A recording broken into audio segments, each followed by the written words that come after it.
They said he was crazy. I said you were crazy to not understand what this guy was focused on and what his MO was, his motive, his intentions the entire time. This is what we call a masterclass in marketing. It's not a man going crazy.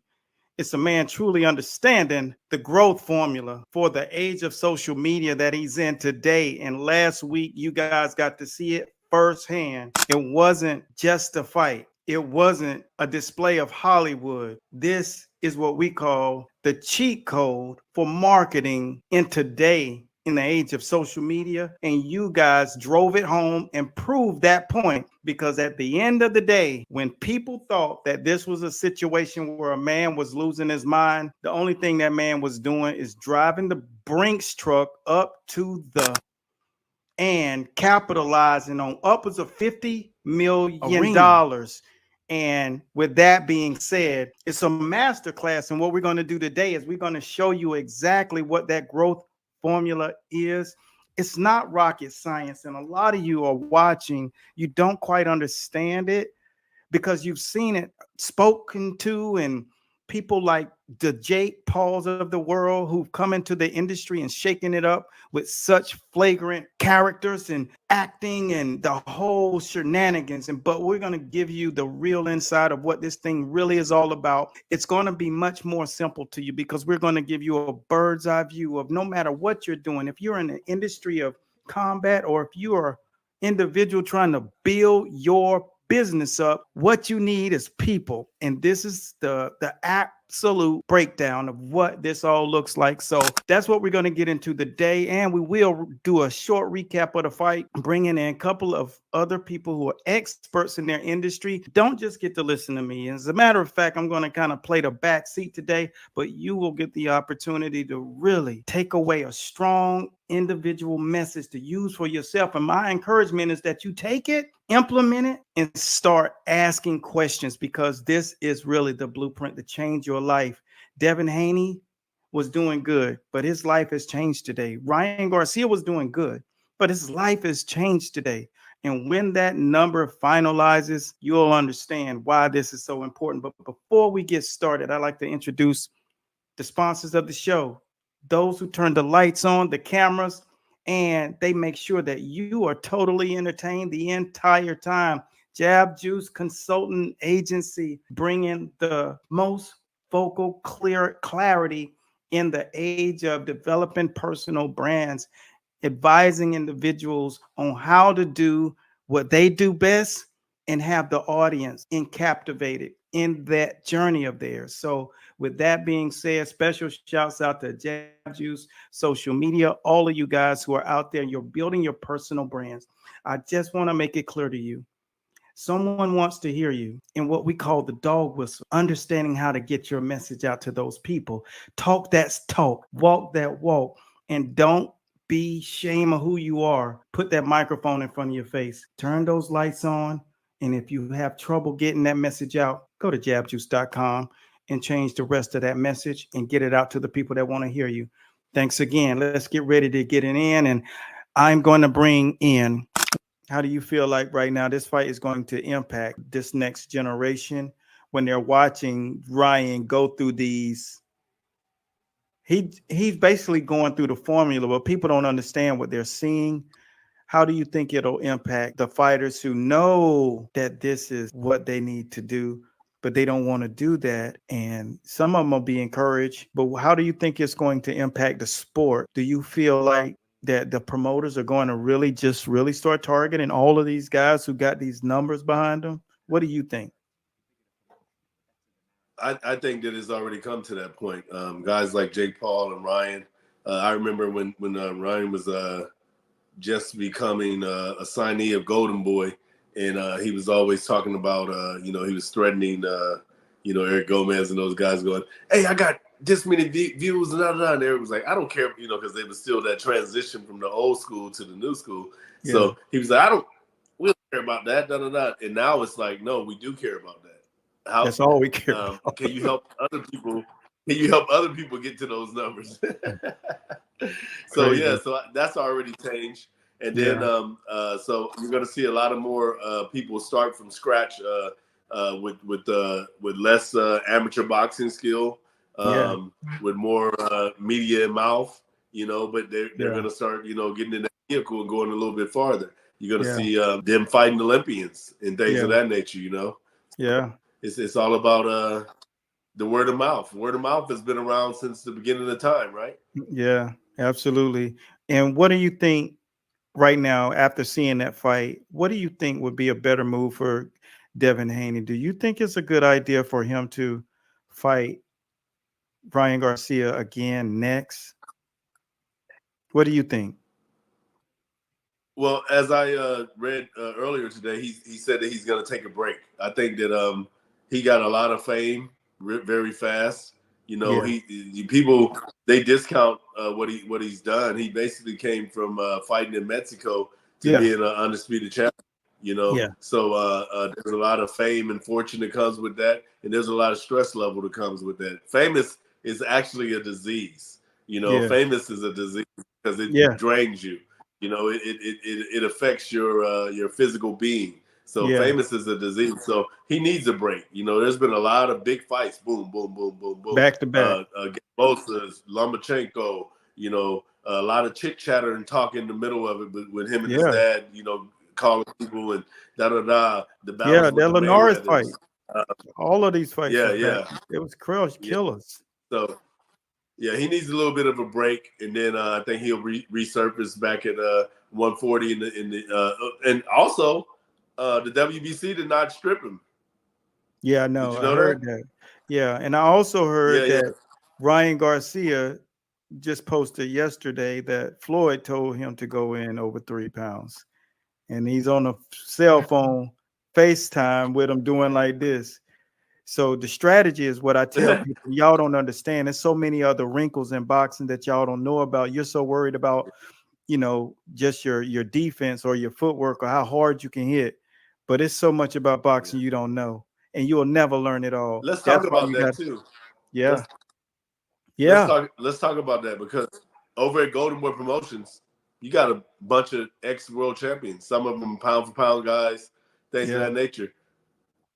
They used to when I was there, they put together game plans like for like people would tap in. They call you Hopkins call. Hey man, so and so fought this guy. This is what I'm going to tell you. You need to do this. This should Yeah. be your strategy. Da da da da.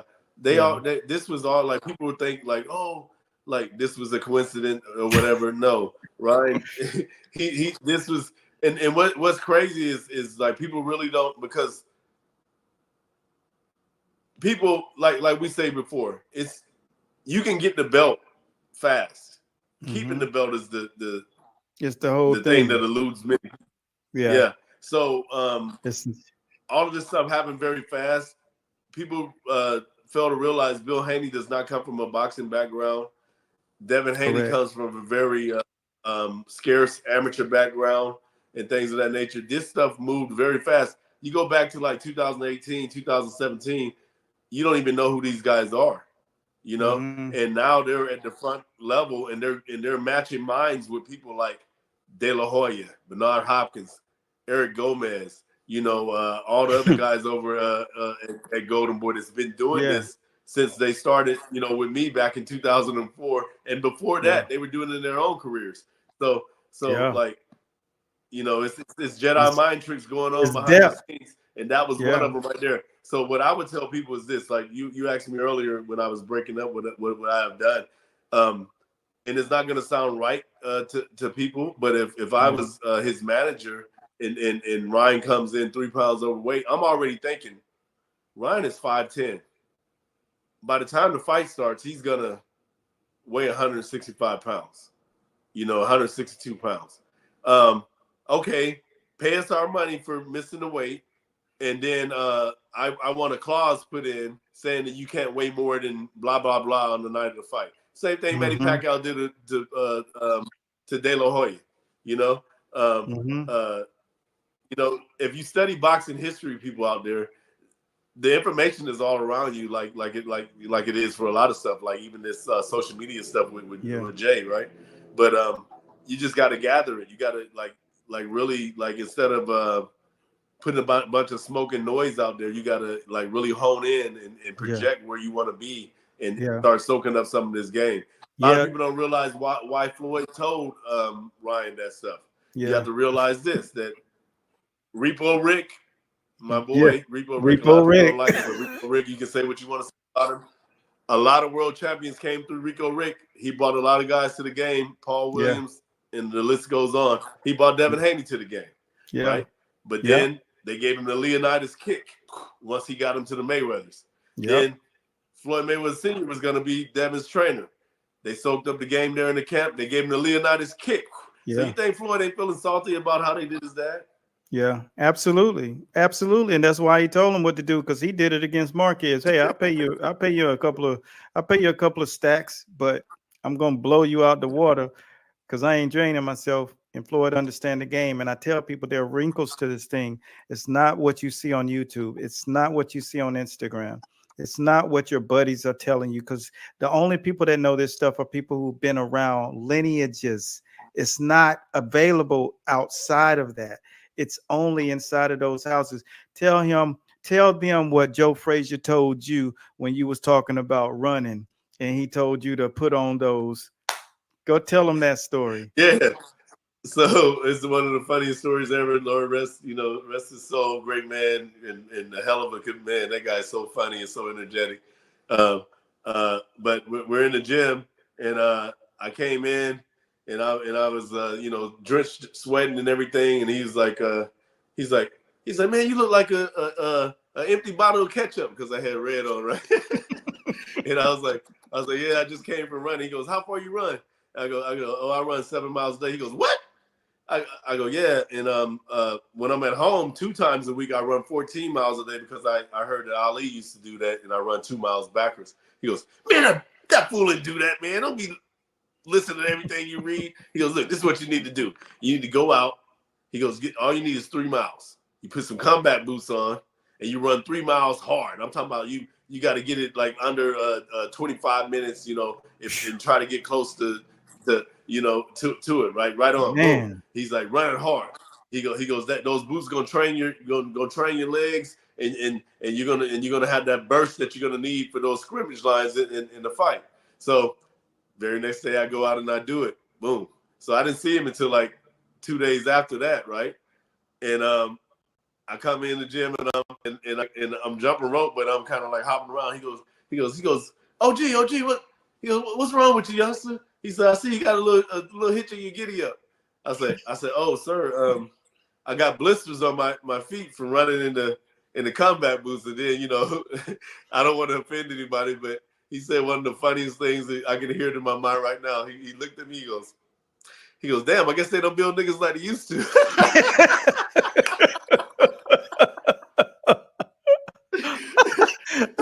But he's exactly right, yeah, you're used to Nikes now. I should have put on about 3 pair of socks. Don't go out and buy some, because the production team went and they bought me some brand new combat boots, and that's where the blisters came from. But that is a very good strategy. Too funny. Yeah, he's talking about amp it up. Amp it up. If you're gonna do it, you got to do it where you ain't got to do it like everybody doing it. You got to do things different if you want different results than everybody is getting. And I tell all of you, there are so many different positions in the gym. And yesterday, my baby made me cautious of a guy saying, hey, I never seen you in a corner like you are going to have seen me. See, what I am is there's 12 different coaches, trainers inside of a gym. All of them have different roles. The guy that you see is called the corner man. You'll see him for 30, 40 years a lot of the times. You look at guys like Derek James, and you look at guys like Virgil Hunter, Robert Garcia. Those guys are cornermen. But there are guys who are technical. There are guys that are tacticians. There are guys that are strategy. There are guys that are whisperers. There's a boatload of people that you don't understand are the wizards behind these fighters who are special. And that's one of the reasons you saw people like Bondini, who was not the coach, and they're just different layers.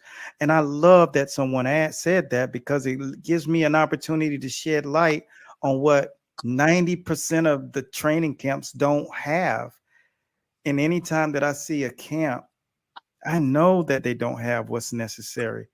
And it's unfortunate because you're going to pay the price.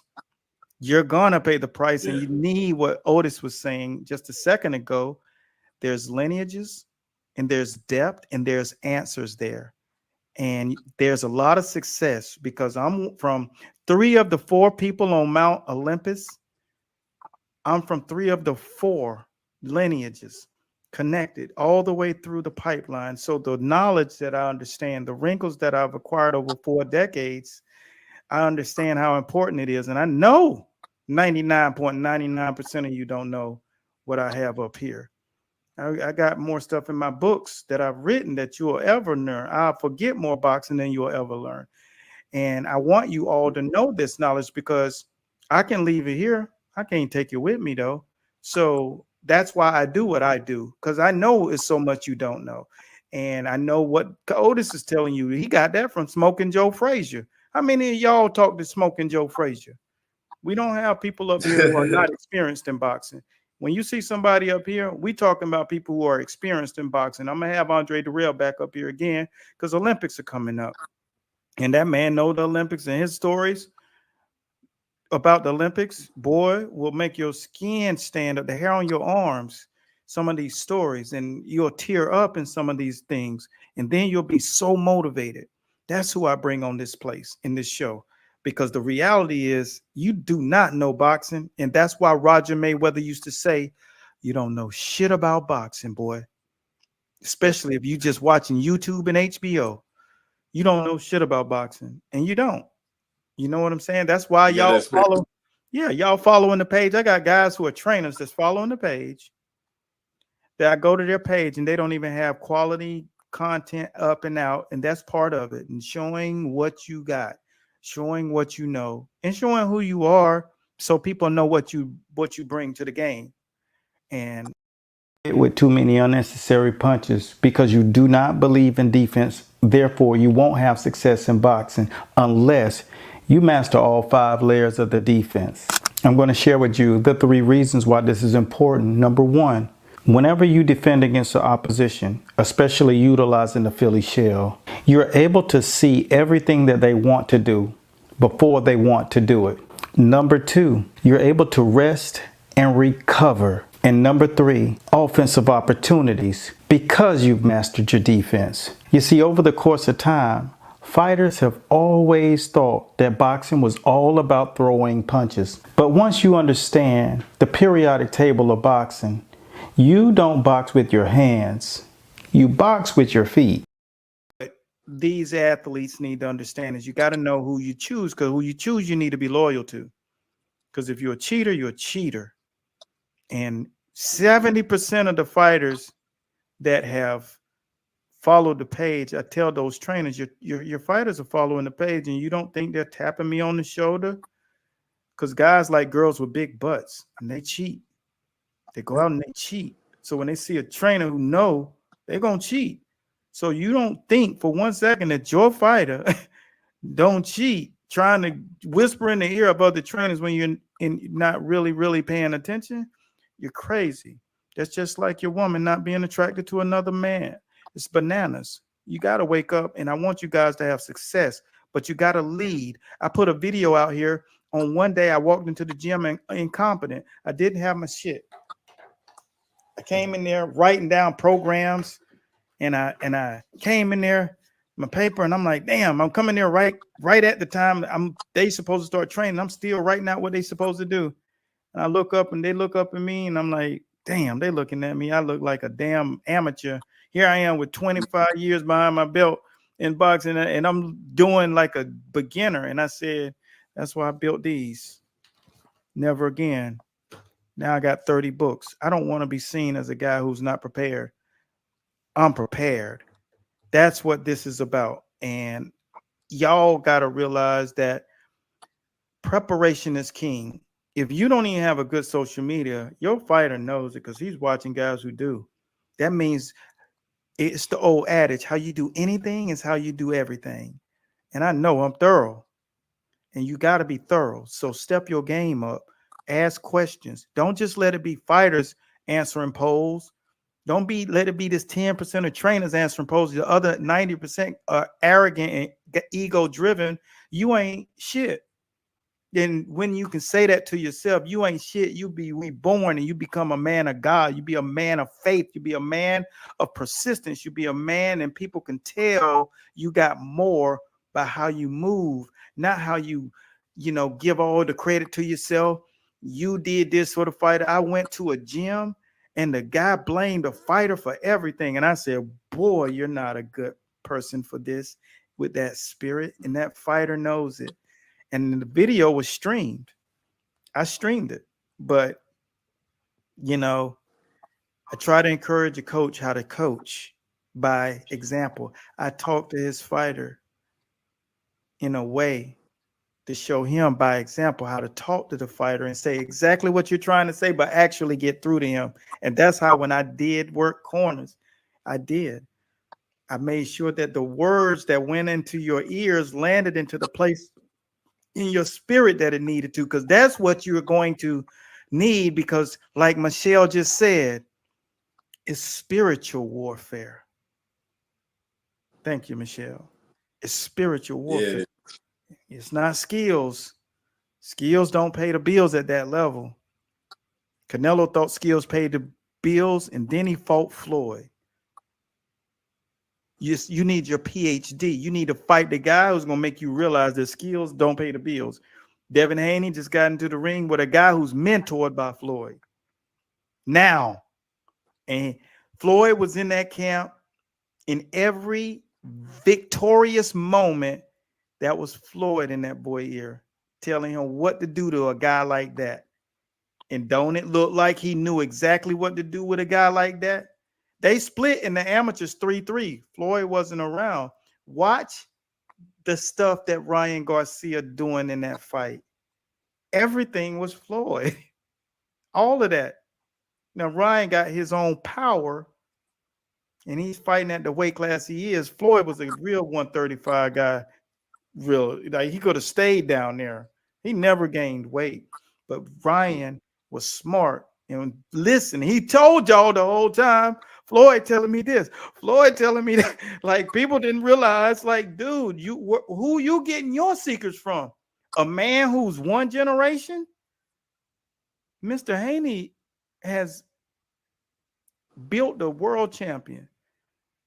But they don't realize levels don't start until you become the world champion. Amen. That's when the fun starts.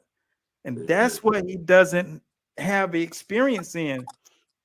And that's where guys like Floyd and Pacquiao, Freddie Roach, these guys like that, they do know that, oh, your day coming.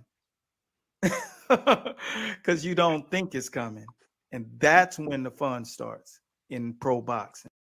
Periodic table of boxing. You don't box with your hands. You box with your feet. A great defense opens up all offensive opportunity. Utilize the Philly shell, find holes, recover, and that's how you get knockouts in boxing. This is a revolutionary time for Mexican style fighters because now they're starting to utilize the same techniques that have plagued them for decades. This is a revolutionary time in Mexican fighting. To get your hands on the Philly shell so you can learn all 5 layers of defense, type legend so you can shine brighter than the brightest lights and reach the highest levels of boxing. So long. Stuff. So hopefully you guys got a lot from this. Otis, you got any closing words before we get out of here, bro? I wanted to say this. I was thinking about this also. Yeah. This is coming from experience, and this is something that I learned going down to Australia. Everybody calling me Tommy Brooks, Lou Duva. Hey, what the hell are you doing? Everyone at Golden Boy, you sure you want to take this fight? Yeah. Man, I don't care. I'm better than him. Da, da, da. Yeah, you're better, but the travel, da, da, da. Never experienced it, right? Never, ever, if you're on top, never, ever even the playing field for anybody. Don't do it. My uncle used to say, if you the man where you at, don't go somewhere else trying to be the man. Stay where you at. Yeah. Yeah. And that's my advice to you. Yeah. That's one of the things that what Haney did against Cambosis. You got to at some point believe you do have more leverage than you think. You don't do the rematch there, but that shows you the experience and lack thereof, understanding how much leverage you already really had. Because there's no way that dude wouldn't have fought you over here. You just say, no, I'm gonna fight somebody else. You can punish me how you may, but you got to be willing to stand on your own. And if you build your own personal brand before that moment, then you'd have leverage. When you got 2 or 3 million people following you, then you ain't got to worry about saying I got to go there again. You got leverage. So with that being said, man, we want to thank you guys for taking the time to hang out with us. Otis, I appreciate you guys for coming on and chopping it up with us. And it's always a pleasure, brother. And I just love the fact that people getting to know exactly who you are, your journey, and that you're sharing the mic with me with this is an honor, because I watched you from the beginning. You've always held yourself accountable for being responsible, walking the way you should walk as a champion, talking the way you should talk as a champion, training like you should, looking like you should, and representing the game by giving it back to those guys, by managing fighters now. So special shouts out to you, brother. Thank you. Absolutely, man. Yes, no doubt. Well, next week, we're going to get it back. We're going to get it popping again, because we're going to bring some really, really in-depth conversations to you guys. And I know that there are guys out there ready to get yourself to the next level. Just remember, ask questions. Don't be afraid to reach out and say, hey, this is what I'm dealing with, because the sport of boxing, you need a circle of people to ask questions, and that's the most important thing. So if you do, make sure that you just let yourself have the courage to do it, because on the other side of that fear is answers. And when preparation meets opportunity, that's when you start running into a lot of luck. That's all we got. Be blessed at Godspeed. Special shouts out to all my brothers in the School of Boxing, Top Training U Program, Champions University. Remember, always keep your head up, your chin down, and never forget to duck. Until next week, we'll see you soon in the winner's circle. Peace. If you found this show informative and you want to see another clip, follow for more. So long. Hey, I said, where my money, man?